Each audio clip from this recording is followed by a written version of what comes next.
gaan goed met elkeen en vandag se boodskap gaan ons 'n bietjie gesels oor die tempel versus die kerk. En as jy hou van hierdie video, asseblief like hom, subscribe, stuur dit vir iemand wat dit moet hoor. En vandag hopelik gaan ek jou aanmoedig om by 'n kerk in te skakel, by die liggaam van Christus. Dit is my groot hoofse doel vandag, maar dan ook om te verduidelik wat is die tempel. Want ek dink baie keer vandag dan gesels ons en ons as kinders van die Here sal sê, maar ek is die kerk, Andrew.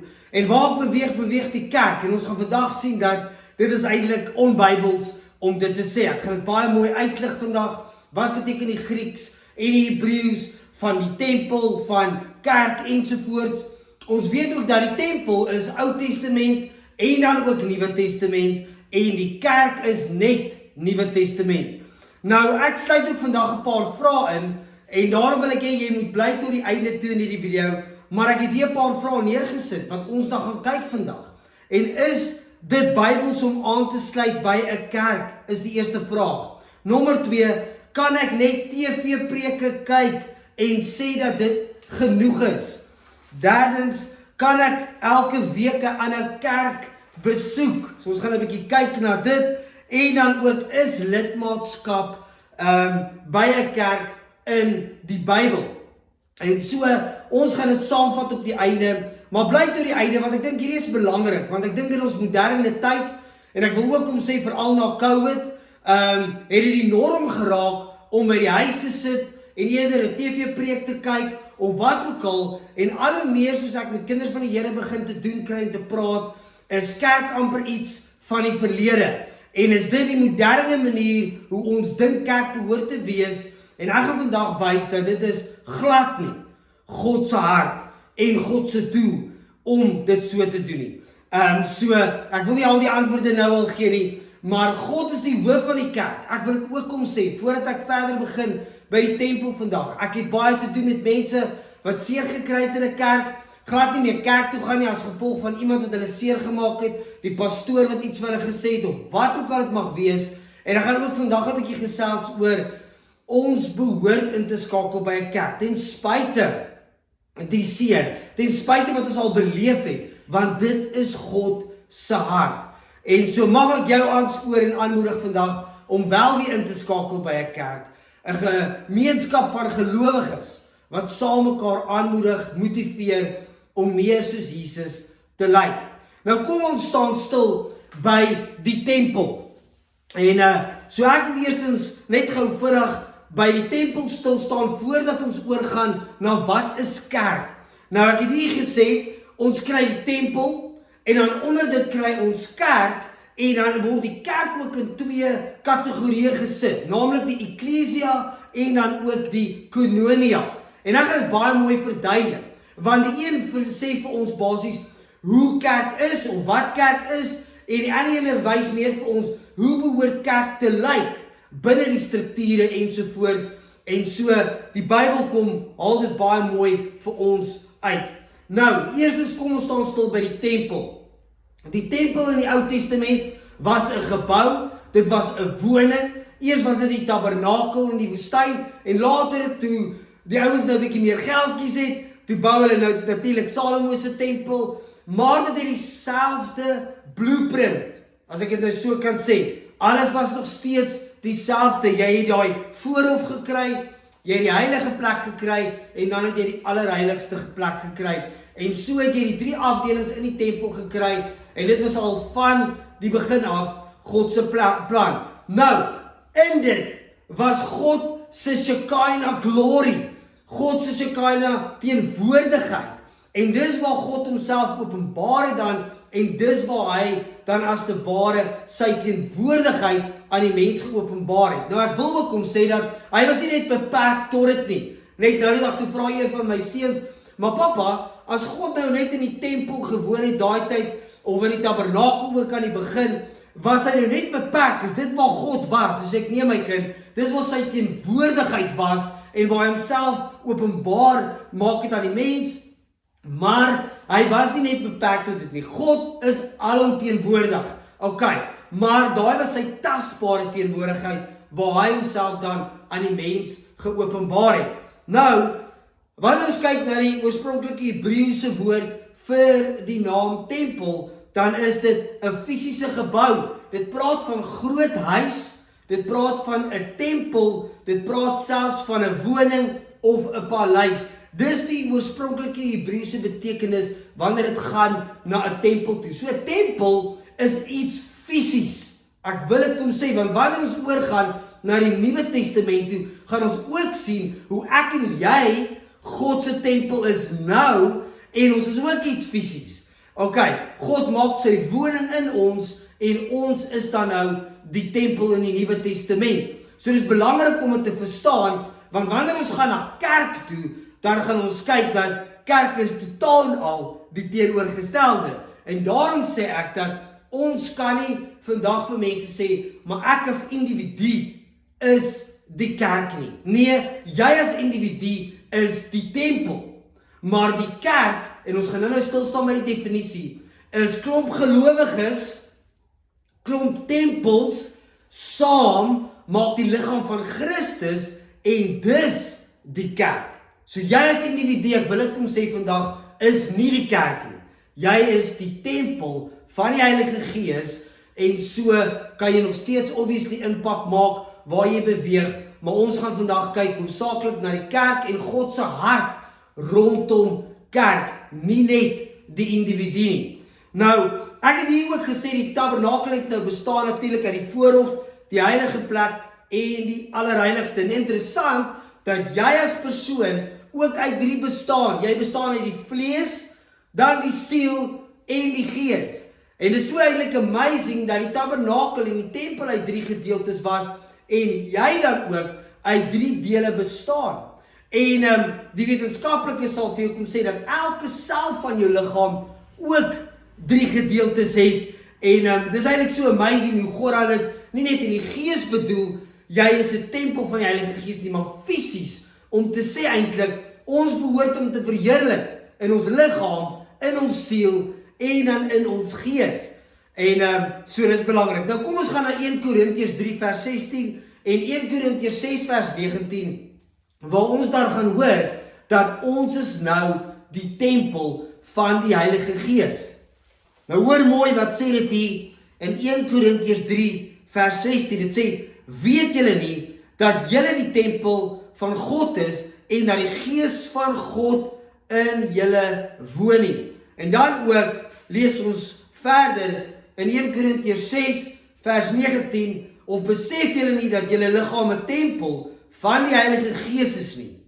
Julle het die Heilige Gees, wat in julle woon, van God ontvang, en julle behoort nie aan julle self nie. Hoor mooi, jy behoort nie aan jouself nie, hierdie liggaam, siel en gees behoort aan die Here. En so kan ons kom sien dat, luister, soos in die tabernakel en die tempel 3 gedeeltes het, is jy nou die tempel van die Heilige Gees. Nou ek wil dit gou saamvat, want ek dink om dit te verduidelik voordat ons by die kerk kom, is nogal interessant. Nou, jy het, as ons kyk na die tabernakel, en ek glo ek gaan 'n prent vir julle hier ook kan opsit op die video, dan kyk ons na eers die brandofferaltaar, dis waar die diere dan geoffer was vir die sonde van die volk.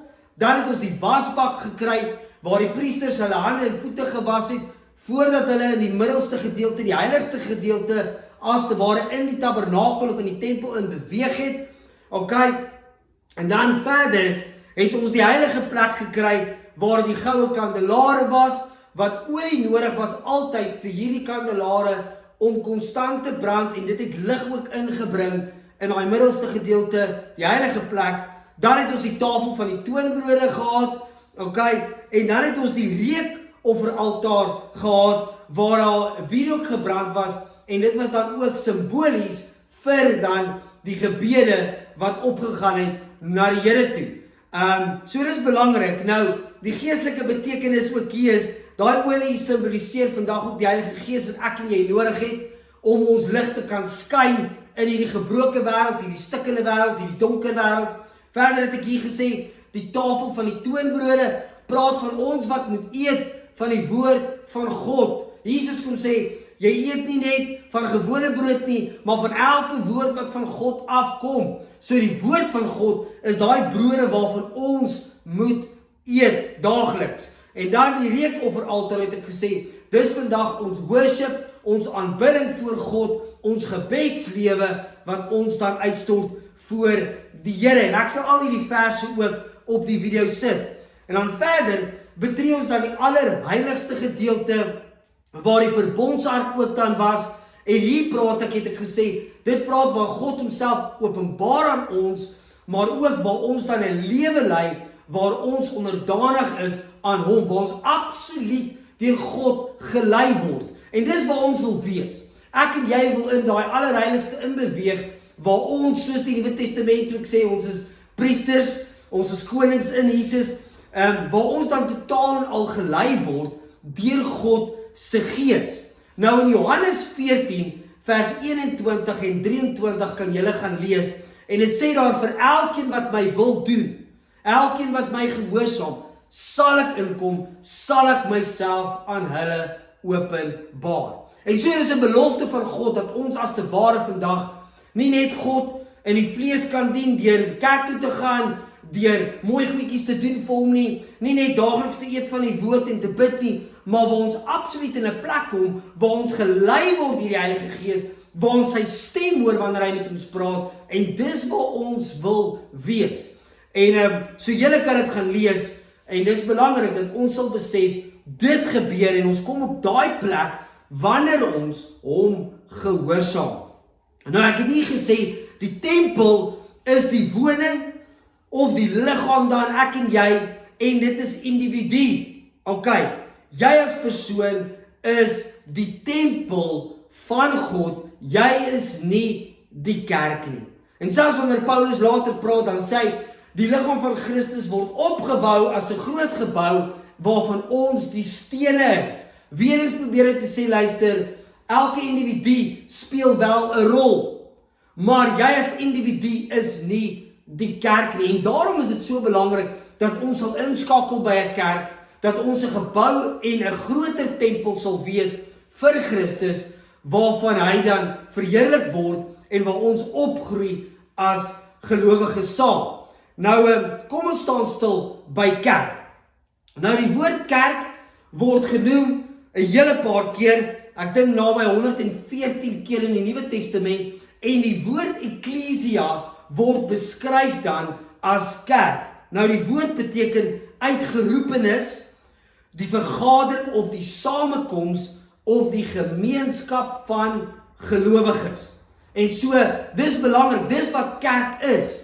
Nou dit sê nie daar, dat hoeveel moet by mekaar kom om kerk te vorm nie. So, 'n 2 of 'n 3 sê Jesus, wat in my naam vergader, daar is ek, en wanneer hulle saamstem oor 'n saak, so sal dit wees. So dit kan enige iets dan natuurlik van 2 na 3 of meer wees, maar wat ek ook hier wil kom sê, dit wys vir ons die hart van God rondom kerk. Want hy gee nie daai belofte vir 'n individu nie. Hy sê wanneer 2 of meer saamstem oor 'n saak, so sal dit wees. Wanneer 2 of meer saam by mekaar kom, daar is ek. So ek wil hê julle moet, vir julle wat dalk dink, maar kerk is oudtyds, of ons hoef nie kerk toe te gaan nie, ek wil hê jy moet God se hart hoor rondom kerk. God kom gee nie daai belofte vir die individu nie, maar hy kom sê, dis my hart, dat julle as gelowiges saam sal kom, en waar julle saam sal kom en my kerk is, daar kom vestig ek my woning, daar kom openbaar ek my teenwoordigheid. En so, kerk is nie 'n gebou soos die tempel nie, maar dit is 'n klomp gelowiges dan saam in God se teenwoordigheid. Nou ek wil hê julle moet saam met my gaan na Efesiërs 4 toe, want ons gaan 'n paar verse daar lees, ek gaan 'n bietjie opbreek, en dan gaan ons ook daar kyk, hoe belangrik kerk dan ook is.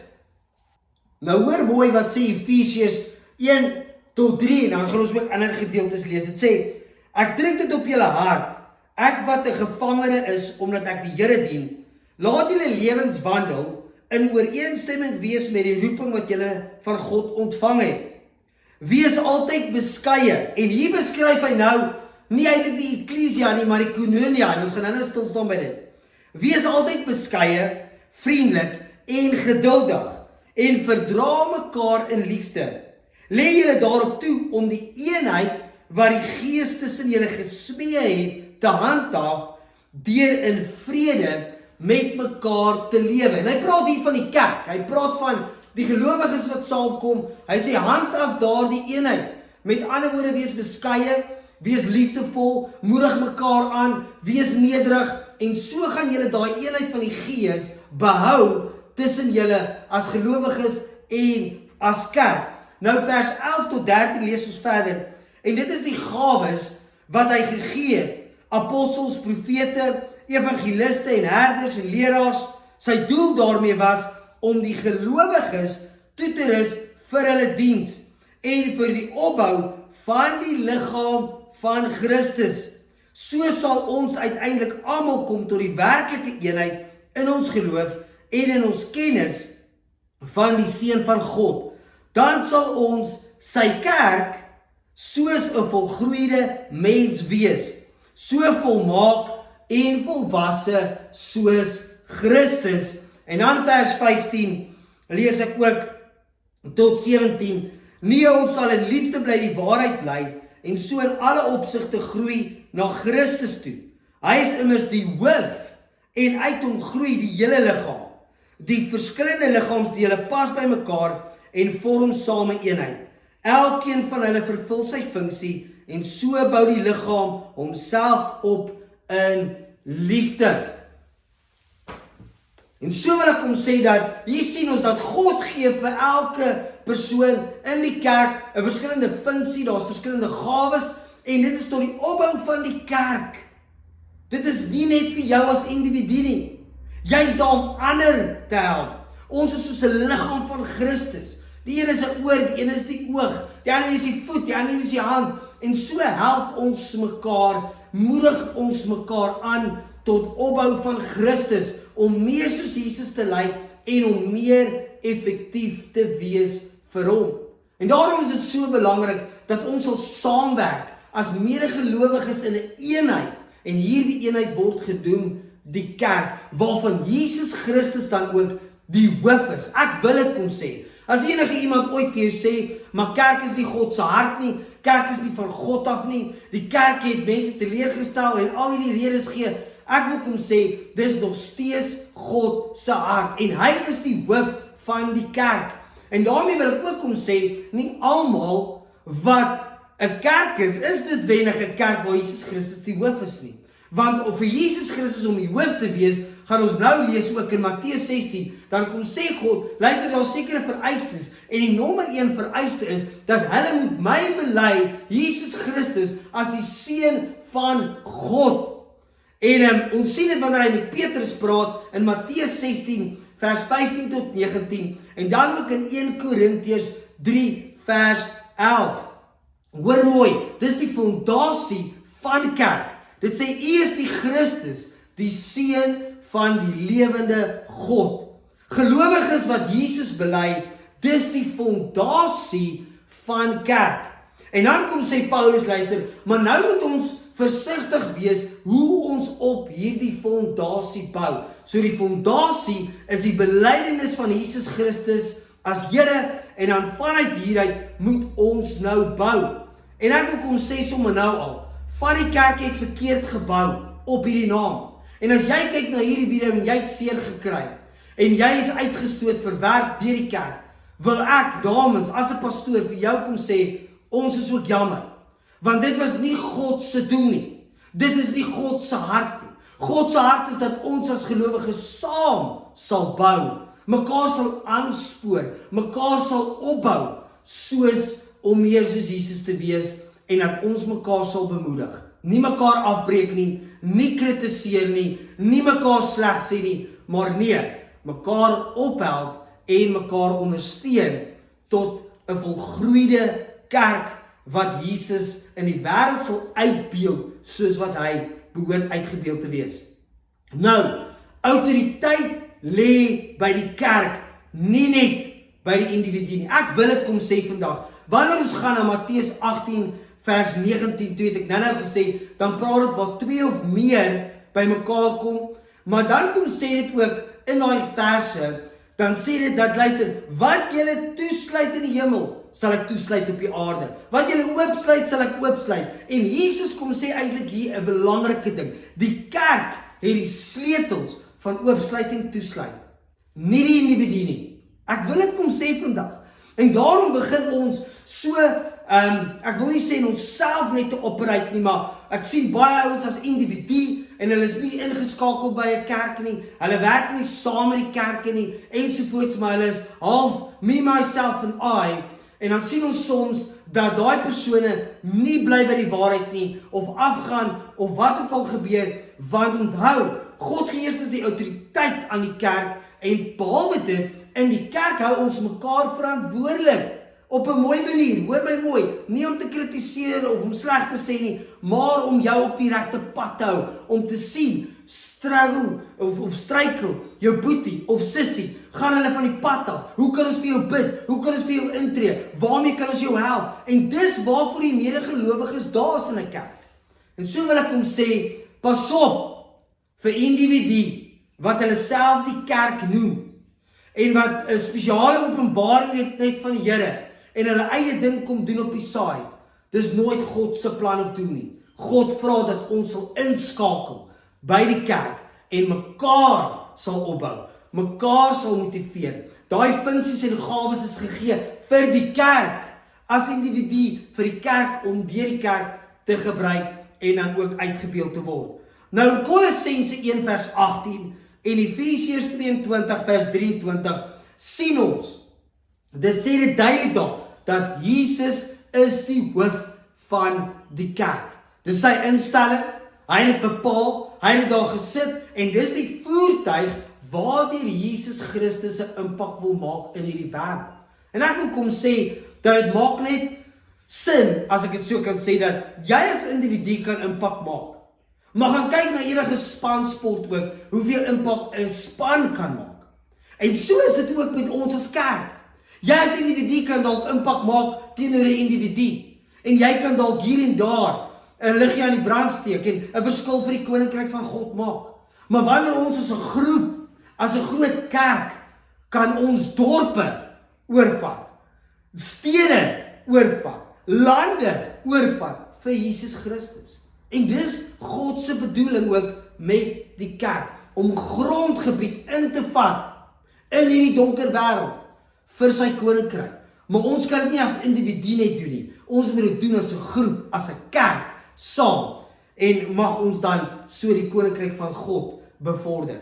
Nou, ek wil stil staan gou laastens by, wat is koinonia? Want daar is nou Ekklesia praat van die samekoms van gelowiges. Wanneer ons gaan na koinonia, dan beskryf dit, hoe behoort die kerk te lyk? En dis wat ons dan daar ook gelees het, van beskeie, liefdevol, ensovoorts. Nou ek het hier gesê, die woord beteken 'n gemeenskaplike of 'n deel van goedere.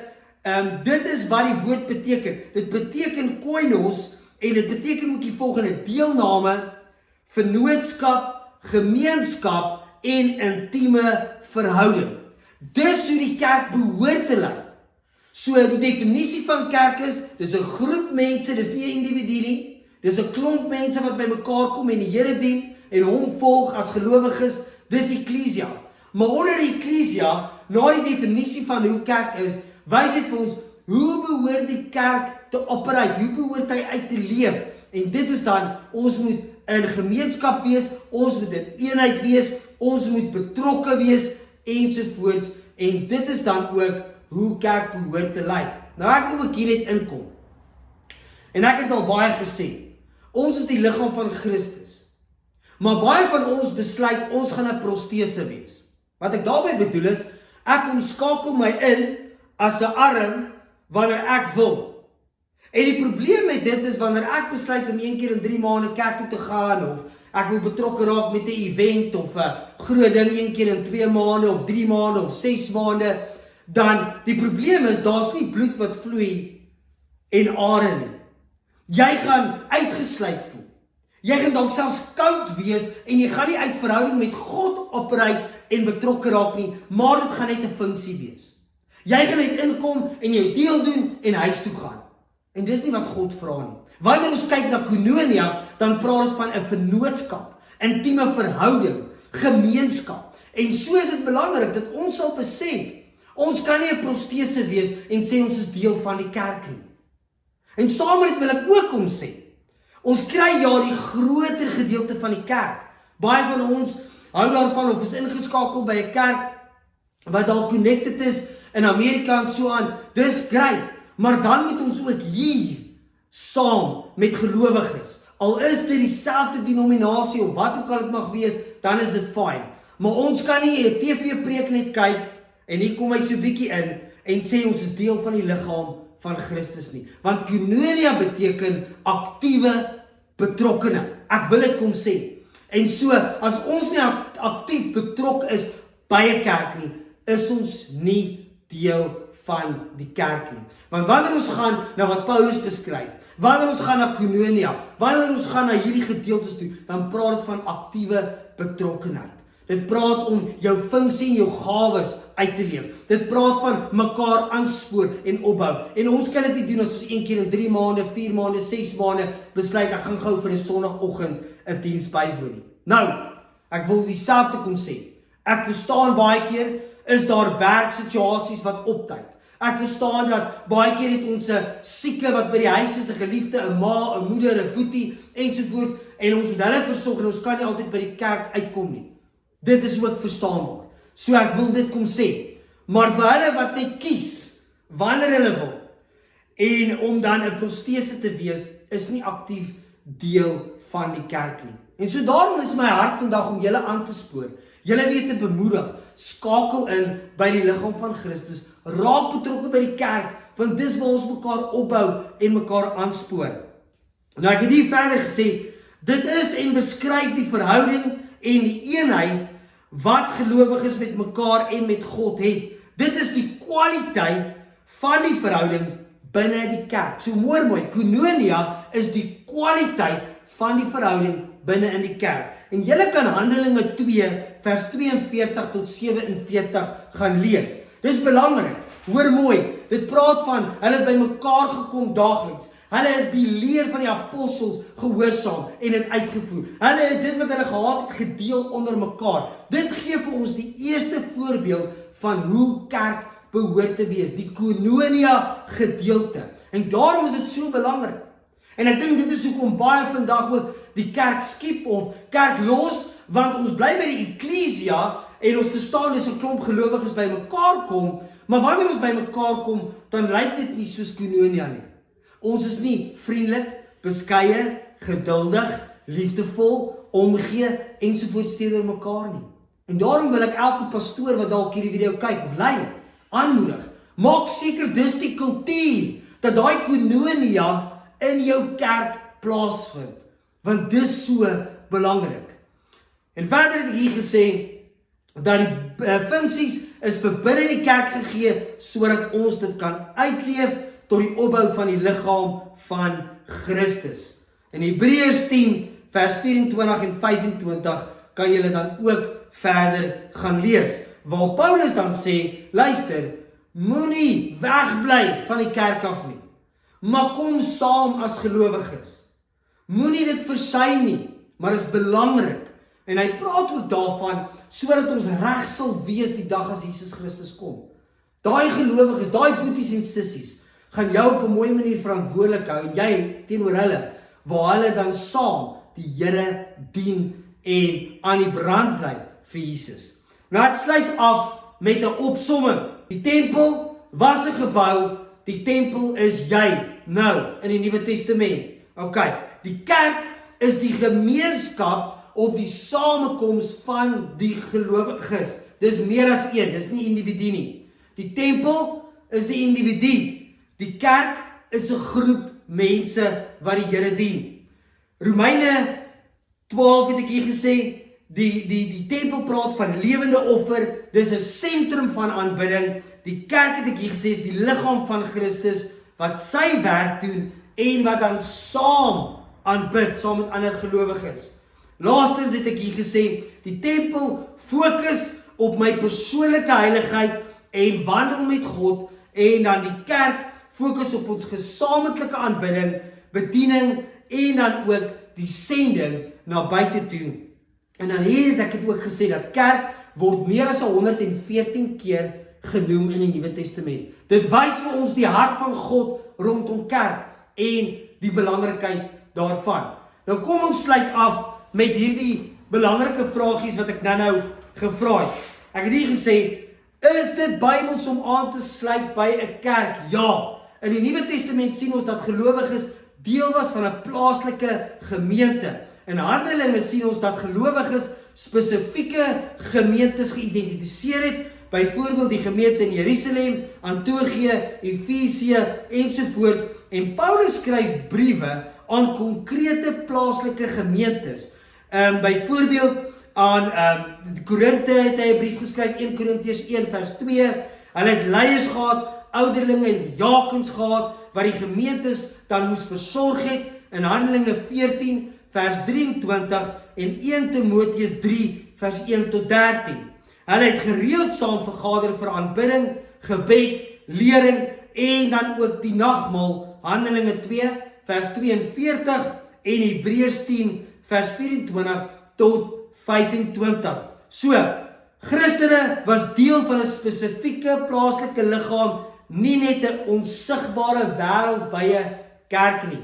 So, ek wil ook om sê, want een keer het iemand my gesê, maar Andrew, denominasie is nie Bybels nie ensovoorts, en dis waar. Okay, so wat hulle daai tyd gedoen het, hulle het sê nou maar die dorp waar jy was, sou hulle gesê, dit is Bronkhorstspruit Kerk, of soos ek hier in Virginia is, Virginia Kerk, of Pretoria Kerk, maar ek wil ook om sê, vir praktiese doeleindes, het stede en dorpe baie groter geword vandag. En so wat ons doen is, ons noem die kerk 'n naam, en vanuit dit kan mense identifiseer om te sê, okay, ek gaan na daai kerk toe. So, daarmee wil ek sê, dis nie noodwendig uit die Bybels korrek nie, maar vir identifikasie doeleindes is dit so ingesit. Nou, kan ek net TV-preke kyk en sê dit is genoeg? 'n TV-preek het ek hier gesê, kan jou geestelik voed, maar dit vervang nie Bybelse gemeenskap, die koinonia nie. Okay, die Bybel sê, ons moet mekaar bemoedig, mekaar versorg, saam dien, saam nagmaal gebruik, dinge wat jy ten volle kan doen, as jy saam is, maar nie deur 'n skerm nie. Ek wil dit kom sê, ons kan nie daai goed deur die skerm doen nie. Ons kan nie mekaar verantwoordelik hou nie. Ons kan nie mekaar aanmoedig nie. Ons kan nie saam nagmaal gebruik deur 'n skerm nie. Dit praat van, ons moet in die teenwoordigheid van medegelowiges wees. Hebreërs 10 vers 24 tot 25 sê dit duidelik. TV-preke het ek hier gesê, dis 'n goeie aanvulling, maar nie die vervanging van kerk nie. Dan verder het ek hier gesê, kan ek elke week 'n ander kerk besoek? Okay, nou, dis nie sonde om ander kerke te besoek nie, hoor my mooi. Dis selfs goed om die breë liggaam van Christus soms te beleef, ek het dit hier gesê. Maar, volgehoue kerk hopping, het ek hier gesê, church hopping, soos ons in die Engels sal sê, beteken, jy bou nie diep verantwoordelike verhoudings nie. Nommer 2, jy dien nie in 'n konsekwente bediening nie, en die gawes en die funksies is vir die kerk en binne die kerk bedoel. So as jy die hele tyd gaan church hopping en kerk sprong doen, dan gaan jy nie daai gawes ontwikkel of uitleef nie, en jy gaan ook nie daai diep verhoudings bou met medegelowiges nie. Efesiërs 4 vers 11 tot 16. En dan het ek hier gesê, jy onttrek jouself van geestelike toesig, daai verantwoordelikheid van leiers wat jou ken. Hebreërs 13 vers 17. Verantwoordelikheid teenoor mekaar is belangrik. Ek wil dit kom sê. En weer eens is dit nie om te kritiseer nie, maar dit is daar om jou op te bou, aan te moedig, aan te spoor tot goeie werke. Nou, laastens is lidmaatskap in die Bybel. Die Nuwe Testament praat nie van formele lidmaatskap of lidmaatskapkaarte of aanstellings nie, maar daar was duidelike identifisering van wie in die gemeente is. Wanneer ons gaan na 1 Timoteus 5 vers 9, dan sien ons die weduwees is op lyste geplaas vir ondersteuning. Ons sien in 1 Korintiërs 5 vers 12 tot 13, hulle het geweet wie binne en wie buite die gemeentes was. En so formele lidmaatskap vandag is 'n manier hoe kerke dit prakties organiseer, maar die geestelike beginsel is dat jy verbintenis het aan 'n spesifieke liggaam. So dis al hoekom lidmaatskap daar is. En dis ook al hoekom ek sê kerke name ook het, is vir identifikasie. Okay, sodat daar georganisering kan wees, sodat ons weet wie's binne die gemeente, wie's buite die gemeente, dit help met versorging ensovoorts. So ek hoop dit maak sin, en ek hoop ek spoor jou aan, om by 'n liggaam in te skakel van Jesus Christus, om deel te raak en betrokke te raak, weer by die kerk, want Jesus is die hoof, dis sy hart, en mag ons saam as gelowiges, saam as kerk, impak maak vir sy koninkryk. So kom ek bid graag vir elkeen van julle. Vader, ek kom bid vir elkeen wat na hierdie video kyk, en julle wat al kerk versuim het, wat al seer gekry het binne die kerk. Vader, dat U julle sal aanraak vanoggend opnuut. Here, dat U julle weer sal herinner, dat U, Here, 'n hart vir die kerk het, waar gelowiges saam staan, saam aanbid, saam opgroei as volwassenes in Christus, saam impak maak in hierdie gebroke en donker wêreld. Vader, ek kom bid, gee hulle weer 'n hart vir die kerk. Vader, ek kom bid dat hulle ook by 'n kerk sal inskakel, waar daai koinonia het, waar daai koinonia uitlewe, waar ons beskeie is, liefdevol is, omgee teenoor mekaar het, en Here, waar ons mekaar bystaan en mekaar aanspoor tot goeie werke. Vader, ek kom bid, seën elkeen wat by 'n kerk ook ingeskakel is, dat hulle hulle gawes en hulle funksies kan uitleef. Vader, ek kom bid, seën elke kerk in Suid-Afrika, maar reg oor die wêreld, wat waar ek die hoof maak, mag jy hulle bless en seën, mag jy hulle gebruik om impak te maak. En Here, mag ons as individu besef, ons is die tempel van die Heilige Gees. En Here, mag ons hierdie tempel heilig hou. Mag ons dit afgesonder hou vir U naam. En mag ons saam dan inskakel by 'n groter doel, die kerk, om impak te maak vir U naam. In Jesus se naam bid ons dit. Amen.